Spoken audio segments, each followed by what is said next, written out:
Begini, Gus, saya juga tidak suka ada upaya pembegalan partai seperti itu. Kalimat singkat itu sungguh berarti di hati kita semua, keluarga besar Partai Demokrat. Kabarnya Ibu Megawati Soekarnoputri juga tidak setuju dengan hal-hal seperti itu, praktik-praktik politik yang amoral dan inkonstitusional, karena beliau juga pernah mengalaminya di masa terdahulu. Ketemu lagi di Poskita TV dan sekarang kita akan coba melihat kiprah seorang ketua umum muda dengan kemampuannya mengembangkan diri. Kita senggol Mas Ahaye.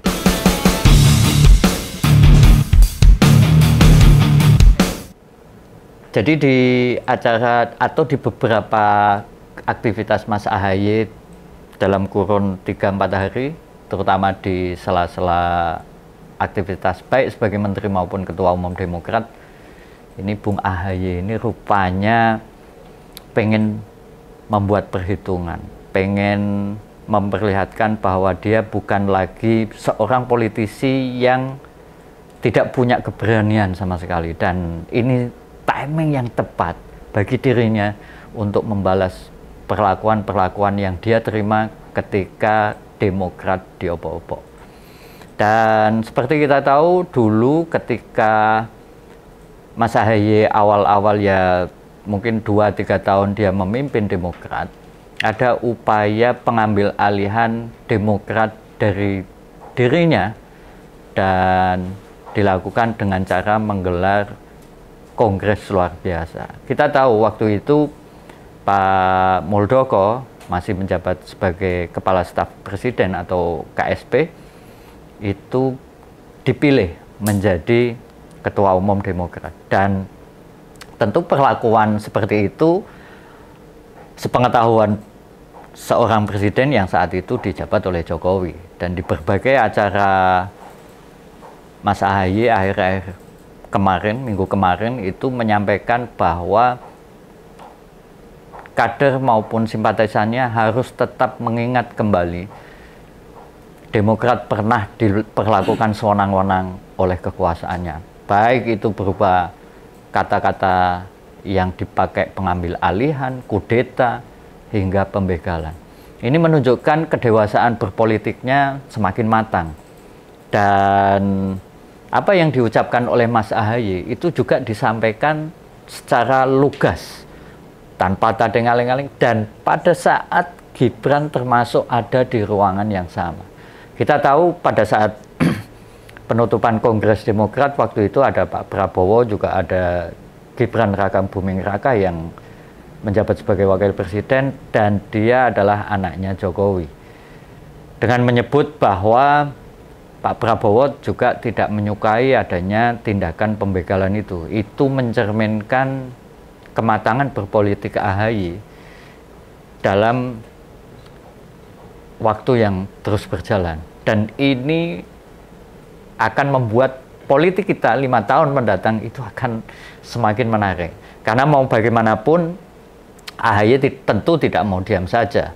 Sebagai anak seorang presiden, dia tentu butuh perhitungan, membuat kalkulasi, dan seolah-olah bisa kita maknai ini sebagai sebuah menantang, sebuah tantangan, sebuah perlawanan balik. Dia tidak mau kasus-kasus yang pernah dia alami itu dibiarkan begitu saja, apalagi dilupakan. Ahaye menjelaskan dan menyampaikan kepada kader maupun simpatisannya, tindakan ini oke lah, kalau dimaafkan silahkan. Ada upaya pengambil alihan kepemimpinan secara ilegal dan inkonstitusional. Ada fitnah yang mencoba meruntuhkan nama baik Partai Demokrat. Para kader masih ingat? Mereka sudah memaafkan, tetapi bahwa kejadian pengambil alihan atau kudeta ini tidak boleh dilupakan dalam sejarah Partai Demokrat. Ini mencerminkan bahwa Presiden ke-7 Indonesia, atau kita tahu semua bahwa dijabat oleh Jokowi, itu perilaku politiknya betapa luar biasa kejam. Demokrat sebetulnya pada saat kepemimpinan Jokowi kan berada di oposisi, dan suara-suara Demokrat ketika melakukan kritik kepada pemerintah sebenarnya juga tidak begitu tajam maupun kritis. Banyak lontaran-lontaran ataupun serangan-serangan Demokrat kepada pemerintahan itu sebenarnya tumpul, tidak mampu melihat sisi mana yang bisa dia lakukan. Tapi kenyataannya Jokowi tetap membiarkan saja anak buahnya mengambil alih, memproses maupun semacam membiarkan ada gerakan-gerakan untuk KLB. Di sini memperlihatkan apakah dengan pembiaran itu memperlihatkan Jokowi seorang demokratis sejati? Ini yang harus kita pertanyakan. Ini yang mestinya dilihat oleh para Jokower semua. Dan uniknya di berbagai medsos mereka itu, para pendukungnya Jokowi maupun pendukungnya Gibran, ini hampir tidak pernah ada yang merespon apa yang diucapkan oleh AHY. Dan sikap-sikap begini tentu mereka abaikan, karena bagi mereka akan melihat ya mantan presiden kita itu sudah nggak megang kekuasaan, bukan lagi orang nomor satu di Indonesia. Tentu dia tidak akan balik lagi untuk ngurusin politik. Tetapi benarkah seperti itu? Apakah tidak, atau Jokowi sudah hilang syahwat politiknya? Saya kira enggak. Kita bisa melihat dan bisa mencermati berbagai perilaku Jokowi sekarang ini kan juga masih merespon isu-isu politik di tingkat nasional. Dia sering juga mengomentari atau menanggapi apa yang disampaikan oleh berbagai elit politik maupun kebijakan-kebijakan Presiden Indonesia. Dan tentu perlawanan-perlawanan atau makin matangnya Mas AHY itu memperlihatkan dia mampu membaca situasi politik di arah masa mendatang. Di sini nampaknya Bung AHY atau suaminya Mbak Anissa Pohan mengkalkulasi nih, ada kepentingan yang akan dijalankan atau ada operasi yang dipegang oleh Jokowi di kontestasi 5 tahun mendatang. Dan ini tentu tidak boleh dibiarkan, karena nanti yang akan rugi tentu AHY apalagi Demokrat. Kalau Demokrat tidak segera memperbaiki diri, meningkatkan kualitas, semakin kritis, kemudian juga memandang ini ada peluang-peluang yang bisa merugikan Demokrat, itu ya bagaimana Demokrat bisa maju, bagaimana Demokrat mampu memiliki semangat-semangat perjuangan.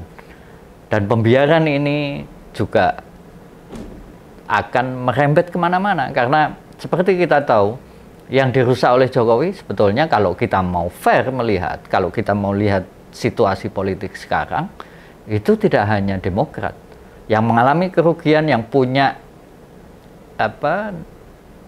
dampak sehingga partai-partai politik itu harus kelimpungan dengan segala cara atau upaya yang dilakukan Jokowi untuk menekan partai politik, ya petinggi-petinggi partai. Kita tahulah saat ini PDIP sekjennya juga sedang dipersoalkan di KPK. Padahal kasusnya kalau kita mau lihat yang dihadapi oleh Mas Hasto Kristianto hanya sebatas kasus PAW anggota DPR. Kasusnya Harun Masiku yang orangnya sendiri sampai sekarang juga nggak tahu di mana keberadaannya. Lalu kemudian juga di Golkar, ketua umumnya bisa tiba-tiba mundur tanpa, tidak ada yang tahu apa alasannya.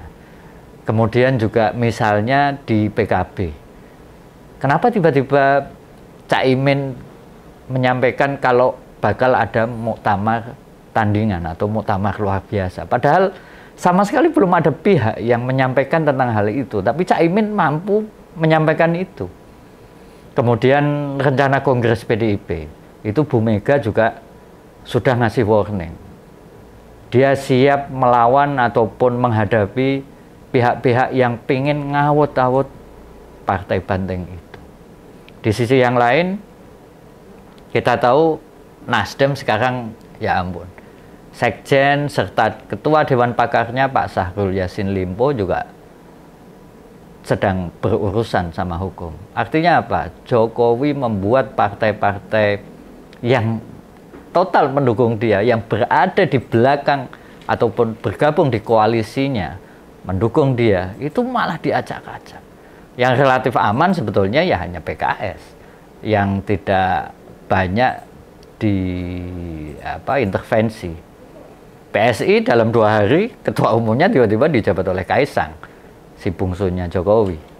Sedangkan kayak P3, kemudian PBB, tanpa diapa-apain, mereka nggak ada loh yang lolos ke Senayan. Ini makin memperlihatkan bahwa kepentingan-kepentingan politik kekuasaan yang ada dalam diri Jokowi itu membahayakan bagi masa depan demokrasi kita. Bisa jadi kalau apa yang saya sampaikan tadi, lalu Gerindra apa cawe-cawenya? Kelihatannya ketua umumnya tetap Prabowo, bahkan sang ketua umum bisa memenangkan kontestasi di Pilpres tahun 2024. Tetapi kalau kita mau fair menilai, kalau kita mau jujur, mau melihat kenyataan yang sekarang bisa kita lihat semua, apa? Di mana-mana, di setiap kesempatan, Presiden Prabowo kalau bicara selalu menyelipkan kata Jokowi. Ini menunjukkan bahwa ada ketergantungan yang besar, ada pengaruh yang luar biasa, ada perasaan yang mungkin tidak disadari oleh Prabowo bahwa dia merasa berhutang budi yang sangat luar biasa besarnya pada Jokowi. Tidakkah ini makin memperlihatkan kalau ketua umum Gerindra itu sebetulnya tidak bisa apa-apa tanpa Jokowi? Dan ini kalau semua partai politik itu dalam kendali Jokowi, bagaimana dengan masa depan demokrasi kita? Perlawanan-perlawanan ataupun bangkitnya AHY untuk menggambarkan situasi dan perlakuan-perlakuan yang mereka terima kepada partai punyanya Pak SBY itu mestinya juga direspon oleh publik. Bung AHY nggak boleh mundur atas peluit perang yang dia sudah sampaikan ke publik. Perjuangan maupun perlawanan-perlawanan pada Jokowi harus diteruskan, dan ini pentingnya jajaran pimpinan DPP maupun struktur di bawah dari semua kader maupun simpatisan Demokrat harus terus menyuarakan hal yang sama. Kalau kalian masih pengen eksis, pengen bertahan di dunia politik di Indonesia, kalian harus terus menyuarakan hal yang sama. Jangan sampai ketua umum kalian dibiarkan berjuang sendiri, bertarung sendiri, bertempur sendirian tanpa didukung oleh orang-orang di sekitarnya. Ini kesempatan Demokrat untuk makin kokoh, bergerak kembali, membesarkan nama partai yang dulu sudah sempat merajai di Senayan, untuk kembali memperlihatkan bahwa Demokrat itu juga punya cita-cita, punya kekuatan, punya bargaining, dan bagi mereka yang merusak Demokrat itu bisa dibalas. Jangan diam saja, jangan menyerah atau masa lalunya dilupakan begitu saja. Mau jadi apa Demokrat kalau sudah dihabisi begitu, tidak ada pembalasan? Dan Mas AHY, saya secara pribadi menunggu apa manuver-manuver politik Anda ke depan, utamanya soal di persiapan menunggu Pilpres tahun 2029. Oke, kita tunggu saja perkembangan politik selanjutnya. Sampai ketemu lagi di Senggol Dong.